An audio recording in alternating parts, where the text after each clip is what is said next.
Hi everyone, my name is Godwin and it feels really good to have you on my show today. Today I have the privilege of hosting another PhD student, one of the most recent graduate from the PhD in One Health Sciences program at Texas Tech University School of Veterinary Medicine.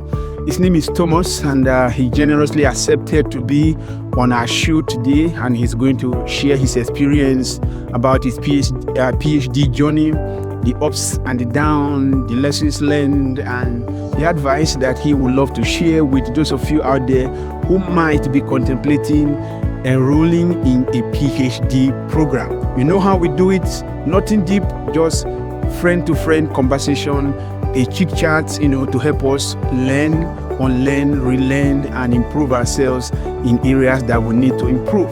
So may I allow my guest to introduce himself to you, and you get to know him, and then we'll get started with the question and answer session. So Thomas, over to you. So hello everyone, my name's Tomas Lugo. I recently just got my PhD. My PhD is in colorectal cancer, especially looking into 3D complex models and looking into co-culture models and using drug therapy to advance cancer research for that. And yes, recently graduated.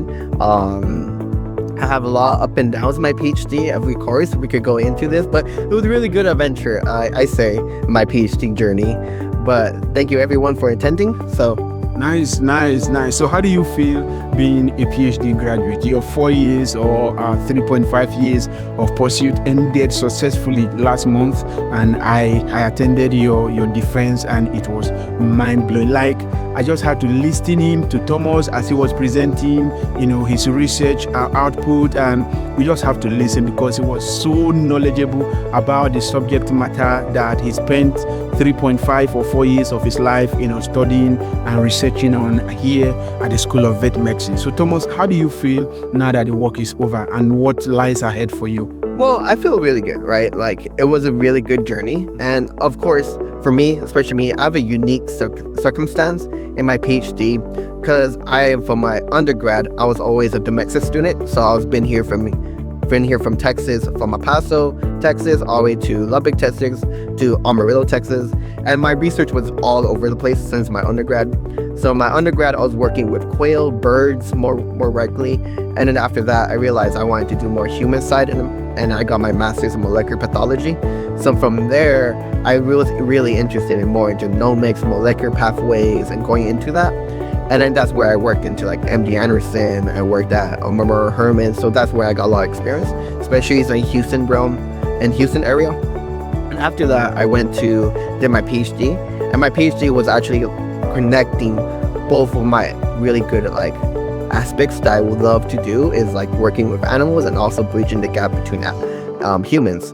So that's why I wanted to do a One Health PhD to connect that bridge. And overall, the 4 years, I learned a lot of mentoring. As a PhD student, you have to be independent and able to learn and love what you do, right? So make sure you get your knowledge independently, could work independently, but also seek guidance. Besides your PI, major professor, you should always venture out and get knowledge from someone else. So, for example, we have the pharmacy school. My advice to most young students is always go talk to the older students and also talk to PIs in other schools and learn what they're doing and what is the innovation in their field. So you give a good concept of what's going on. And then after I'm done, it was really relieving for my PhD. For me, I love my PhD. There was nothing really so much stressful for me because I was able to handle most of the things that was going on, which is a unique case, to be honest. Most of the PhD students are going to have a lot of stress. But I handle stress really good, and I play sports that help me go through a lot of stressful things. So for me, I was really handling stress really well. So I didn't have the relief as a PhD student graduating, but it's pretty cool that after this, I'm going to be a postdoc and going to go to NIH. So it was really fun. Nice. Okay, so now from your response, you talked about, learn independently and be self-reliant and be independent. I was wondering, what do you mean by being independent, and how good was it for you in your PhD program, and like how did it help you to emerge victorious? As you did your research independently, you still encourage people to collaborate and to seek for mentorship, but yet you made mention of independent learning and all of that. So when I say independent learning, I mean getting new ideas. And the promise of getting new ideas, you have to know your basics. So for anyone who's about to do a PhD, I recommend learning your basics really well. Your fundamentals, right? What is DNA, RNA, and protein? Learn all the aspects that go into that, right? DNA, what experiments go into DNA? What experiments go into protein sequencing or proteomics or Western blot? What's the difference between doing experiment RNA and protein? How does that differentiate? How does transcriptomics differentiate? Also, what kind of models do I do and stuff like that. So learning those basics like that is really helpful, because then once you understand the basics, then you could go be independent ideas. Why do I need to learn those basics when I have a PI or an advisor who have been attached to me, and his job is to hold my hands and show me the way, teach me how to do protein sequencing, DNA extraction, and all of that? Am I getting it wrong in a way or something? I feel like your PI is there to guide you, right? It's not to hold your hand. It's not right. to hold your hand. So, yeah, and like a PI is not going to know everything, right? And this is where, in my opinion, a graduate student should work with a PI, right? A PI is not going to learn all about proteomics, so a graduate student is supposed to able to get ideas and integrate those ideas in the lab. For example, like a PI won't know everything about, let's say, transcriptomics and KEGG pathways, right? So you have to, as yourself, learn how to do this, learn the limitations, learn everything, and then the PI will guide you through that process. But it's also like he won't teach you everything, right? You, as a PhD person, PI is not going to try to teach you everything. He'll try as best as he can, but there's going to always be limitations. So you should be independently learning everything by yourself too. And of course, once you're going to enter the postdoc, right? When you enter like after your PhD, it's going to be like you should already know how to do this, right? And sometimes in your PhD, you never did that. So you can face that situation where no one's going to teach me, or someone has limited access to that. So how am I going to teach myself on how to do that, right? So that's very important to actually learn and how to do something by yourself. So how much of independent learning did you do on yourself? Like, of course, you just established that your PI is not there to hold your hands and, teach you the basics. There are stuff that you should have known yourself, and you should be intentional about learning it yourself and all of that. So as someone who just, graduated from the program, how much of independent learning did you do, and what was the place of a PI in your academic journey for the 4 years that you were in the program? So, of course, I have a unique circumstance where in my undergrad, I did a lot of molecular work, and in my master's, it was intensely molecular work, right? I worked at MD Anderson, one of the top leading cancer situations. So in the lab, I was already fully independent from day one. So I didn't need anything from my PC, like learning PCR, learning how to do qPCR, Western blots. The only trouble I had was I never did organoids, but I learned how to do that really quick because it's very basics of understanding the basics, and you can apply the basics to advanced courses, advanced things like LCMS. Once you understand the basics of it, now you could read more advanced techniques, read more into advanced things, right?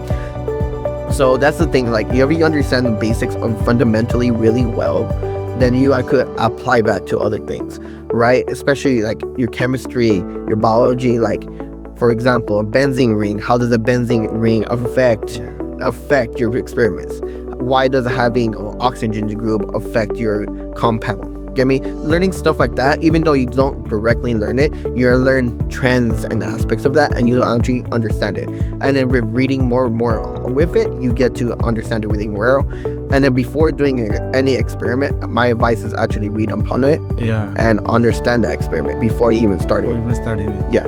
Okay, so now from your experience, if you were to give one advice to someone out there who is contemplating, doing a PhD, or to someone who is just new into the PhD program, what would your advice? Just one advice. What would that advice actually? My advice would be actually do not be afraid to actually try something, and do not afraid to be looking and finding information by yourself.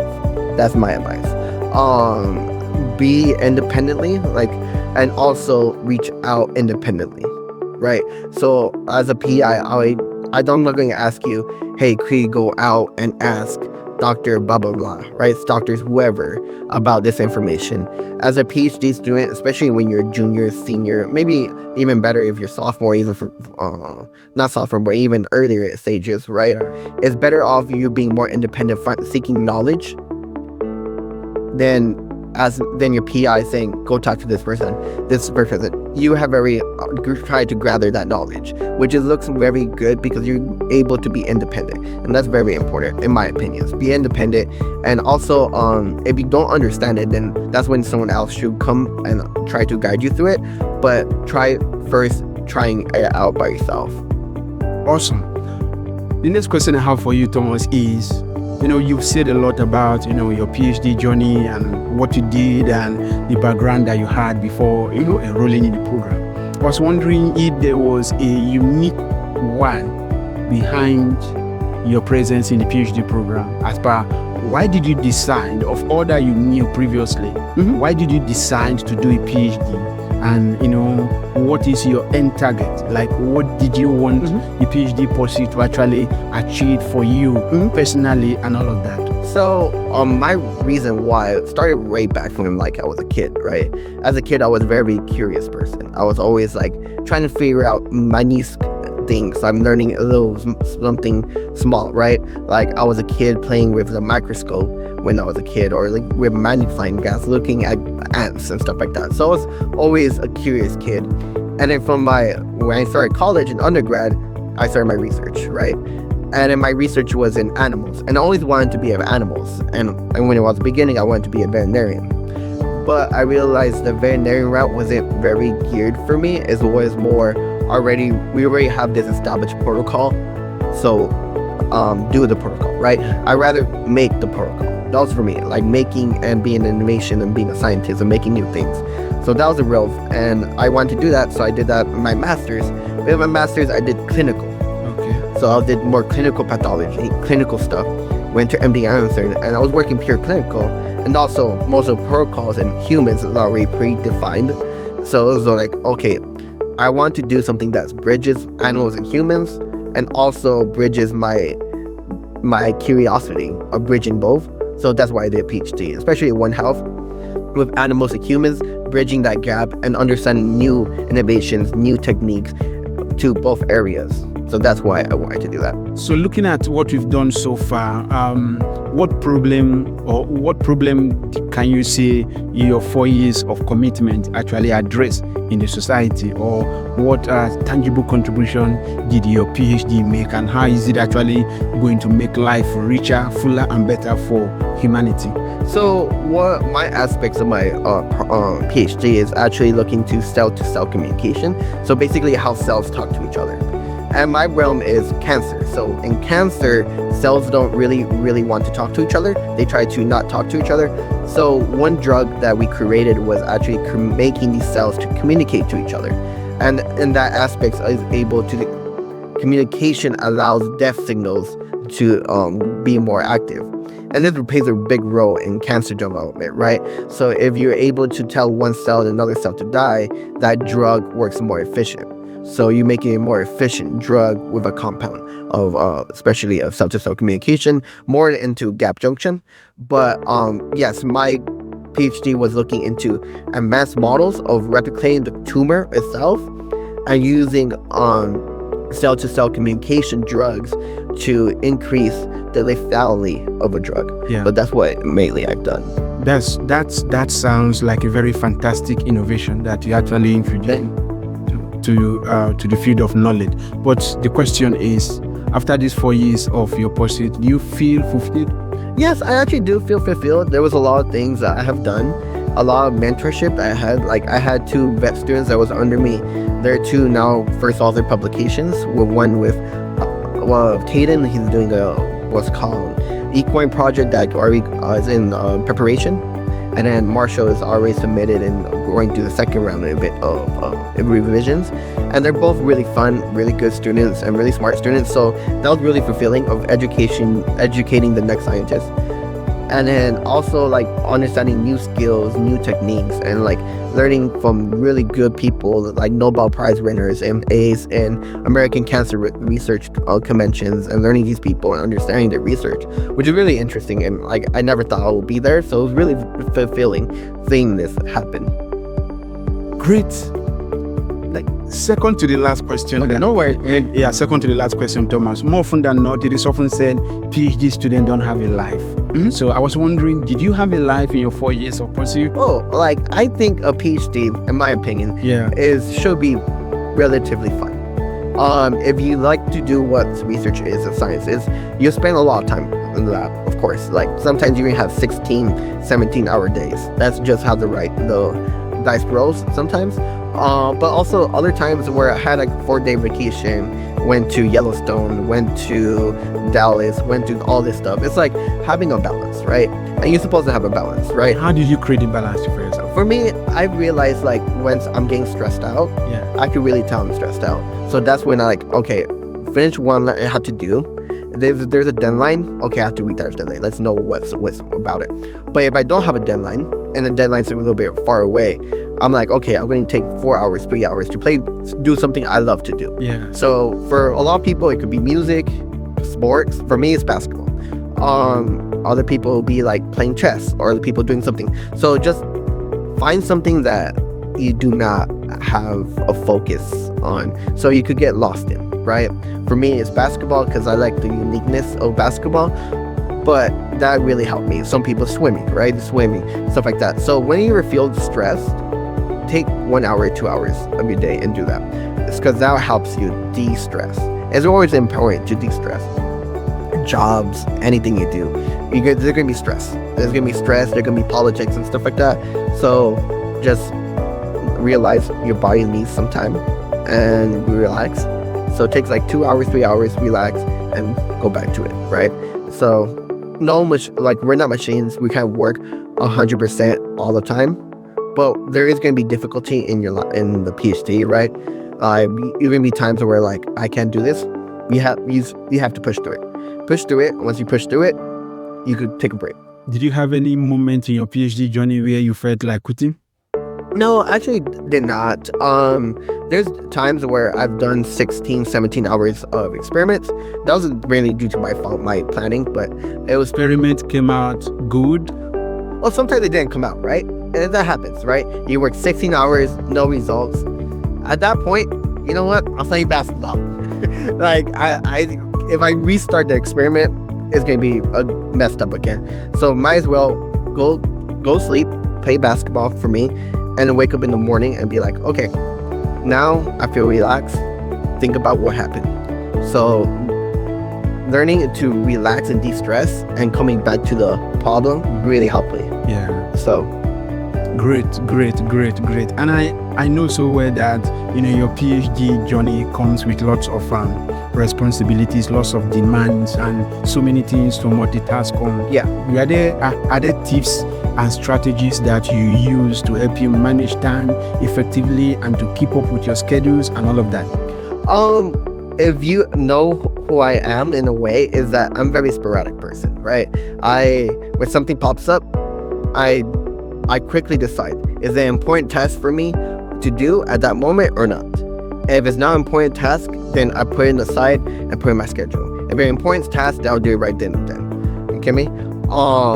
But for me, like, there's a lot of important meetings, get me? And there's a lot of time in the day that what is important for me and what do I value more, right? Because we can't do everything at one time, right? For me, like, sometimes like I need this basketball practice. I need to play basketball. So that'll be a priority. And then it's like, okay, now is my experiment. That's a priority. This meeting with this professor, priority. Get me? So I put priorities first, and then I try to get everything as quickly as possible and efficient as possible. But if something takes like 4 or 5 days, then it should be planned out for 4 or 5 days. But planning everything out will be advisable. I was not a planner, but it should be a good advice. Nice. So, last question, Thomas. Is there anything that you are very grateful for now that you're done with your program? Well, I'm grateful for all the PhD students that I was, my cohort. My cohort was like 27, 28 students. So I was a really big cohort. And also I was a graduate student president during that time. And there was a lot of problems, a lot of issues with PIs and students. So it was really good at understanding the dynamics of every PI is going to be different. Every student is going to be different. Are there tips with which you use to manage those differences? It's good to hear both sides, right? Both sides always going to have issues. And if you don't have a role, don't get involved. But if you have a role, then yeah, like listen to both sides, understand where both sides are coming from, and try to reach a middle point. And there's always going to be some sort of rightness of one person and some sort of rightness for the other person. So you're supposed to find the middle ground between that. Usually the PI has their wants and needs, and the student has their wants and needs. We can't accomplish both, right? It's impossible a student works 100%. It's impossible a student gets 100% free time. So we have to reach in the middle agreement, and once we have an agreement, stick to that agreement, right? So you are talking about areas that you are very grateful for. Apart from the over 20 students that you had in your cohort, are there other aspects of the journey that you feel, like I feel eternally indebted to these people for the opportunities that came my way, and if not for their, teamwork and team play and all of that? I'm eternally grateful for my PIs, right? They're really helpful, gathering me knowledge and stuff like that. So it was really helpful, setting me pathways and like stuff like that. I'm grateful for my lab members. I didn't have too many lab members. I had 2 when I started. They left, and then I had my lab members in next door labs, and it was good learning from everyone. So like me, I love to learn. So I learned from Dennis, I learned from Tara, I learned from everyone there. So I learned different aspects, even learned from like bacteria people, and like looking into like how bacteria works. Maybe it doesn't help me, but I understand how things work, and maybe in the future, 5-6 years, I'll be like, okay, now I want to do some bacterial work. I have the principal knowledge of it, so that'll help me further. So just learning from everyone and being eternally grateful for like everyone teaching me on the new things. So if you had to go back in time, to undo something or to make something right that would have actually accelerated, or maybe increase the outcome of your PhD endeavor, what would you do differently? To be honest, there's not much I would do differently, because every step I have taken led me to somewhere, right? So I wouldn't change anything. I honestly would just tell me to keep going, keep pushing. There's always going to be struggles. Like if I go back in life, do I change something? Not really, because there's always a struggle, and that struggle made me a better person, right? So have thick skin. People and even experiments might be telling you something really bad. So be aware that sometimes the experiment will tell you, yeah, I know you work 24 hours to work this. It's not going to work. So relax and take a break. And sometimes you just got to be like, okay, that happened. Dust it off, on to the next thing. Yeah. So final word for someone out there who is contemplating maybe doing a PhD. A lot of persons see you that I just want to do a PhD. I just want to do a PhD. What is your advice? You've been in the program for 4 years. You are done, and you're moving on to doing your postdoc and all of that. So why do you want to do a PhD? And that's the last sentence I'll give to someone is why. Yeah. Why do you want to do a PhD? So you should have a strong why behind you wanting to do a PhD. Yeah. Why do I need a strong why? Because that helps you read out if you truly want to. A PhD is not meant for someone that I think I want to do it. If you have a strong why, then that will push you through the hard times. That'll push you through like the suffering, right? That'll push you when you don't want to wake up in the morning and you're like, only have 2 hours. Because you're like, okay, why I want to do this will push me through that. So having a good why is one of the most important things in my aspect of. And if there's someone in the system at the moment, as someone who is done, and you have words of advice for those persons, what will it be? That encouragement, right? So now you have a why. So never stop chasing your why. Like, why do I want to do this? I know why I want to do this. I'm going to try every aspect possible to achieve that. And I know sometimes it's not possible achieving it, but at least you try it. And that's the one thing that everyone in life should do. Try something you really want to do. Ladies and gentlemen, it's been wonderful listening to Dr. Tomas. He has been very, very articulate with his point, his advice. One key takeaway for me from this conversation is learn independently. Own your own success. Take responsibility for your growth and your development. Your PI in your PhD journey is not there to hold your hands and walk you through the process. They are there to point you in the right direction. The bigger chunk of the work is to be done by you. Don't just go relax and you feel your PI owe you everything. You have to push yourself. Okay, you push yourself, and if you need help, consult your PI and they will be able to actually help you out. Thomas, am I right? Yes, perfect. So thank you so very much for joining. If you have any question you would like to ask Dr. Tomas, put it in the comment box. I'll pass the question across to Tomas, and once he gives us his answer, I will also share it with you as well. Tomas, I really want to say thank you so very much for the privilege.